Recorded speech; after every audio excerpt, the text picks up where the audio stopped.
ಸನಾತನ ಹಿಂದೂ ಪರಂಪರೆಯಲ್ಲಿ ಪ್ರಕೃತಿಯನ್ನೇ ದೇವರೆಂದು ಪೂಜಿಸಲಾಗುತ್ತೆ. ಮರ ಗಿಡಗಳು ಹಿಂದೂಗಳಿಗೆ ದೇವರ ಸಮಾನ.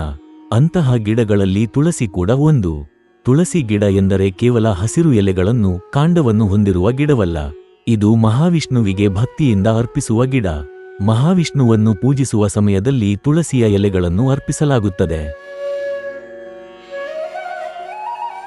ತುಳಸಿ ಎಂದರೆ ಮಹಾವಿಷ್ಣುವಿನ ಪತ್ನಿ ಲಕ್ಷ್ಮೀದೇವಿಯ ಮತ್ತೊಂದು ರೂಪ ಎಂಬ ನಂಬಿಕೆ ಇದೆ. ಹಿಂದೂಗಳ ಮನೆಯ ಮುಂದೆ ಅಥವಾ ಆವರಣದಲ್ಲಿ ತುಳಸಿ ಗಿಡವನ್ನು ಬೆಳೆಯಲಾಗುತ್ತದೆ. ಇದರಿಂದ ಲಕ್ಷ್ಮೀದೇವಿ ಮನೆಗೆ ಬರುತ್ತಾಳೆ, ಕುಟುಂಬಕ್ಕೆ ಆರ್ಥಿಕ ಅಭಿವೃದ್ಧಿ ಲಭ್ಯವಾಗುತ್ತದೆ ಎಂಬ ನಂಬಿಕೆ ಇದೆ.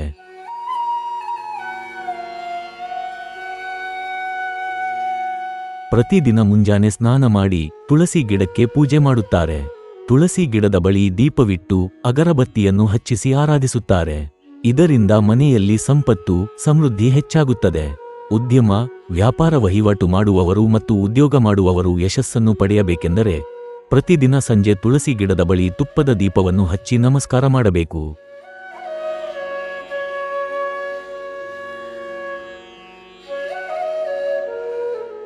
ಮನೆಯ ಮುಂದೆ ತುಳಸಿ ಗಿಡ ನೆಡುವುದರ ಹಿಂದೆ ವೈಜ್ಞಾನಿಕ ಕಾರಣ ಕೂಡ ಇದೆ. ದಿನದ 24 ಗಂಟೆಗಳಲ್ಲಿ ತುಳಸಿ ಗಿಡವು 20 ಗಂಟೆ ಆಕ್ಸಿಜನ್ ಬಿಡುಗಡೆ ಮಾಡುತ್ತದೆ. ಜೊತೆಗೆ ಮನುಷ್ಯರ ದೇಹಕ್ಕೆ ಹಾನಿಕಾರಕವಾದ ಕಾರ್ಬನ್ ಡೈಆಕ್ಸೈಡ್, ಕಾರ್ಬನ್ ಮೊನಾಕ್ಸೈಡ್ ಹಾಗೂ ಸಲ್ಫರ್ ಡೈಆಕ್ಸೈಡ್ಗಳನ್ನು ನಿಯಂತ್ರಣ ಮಾಡುತ್ತದೆ.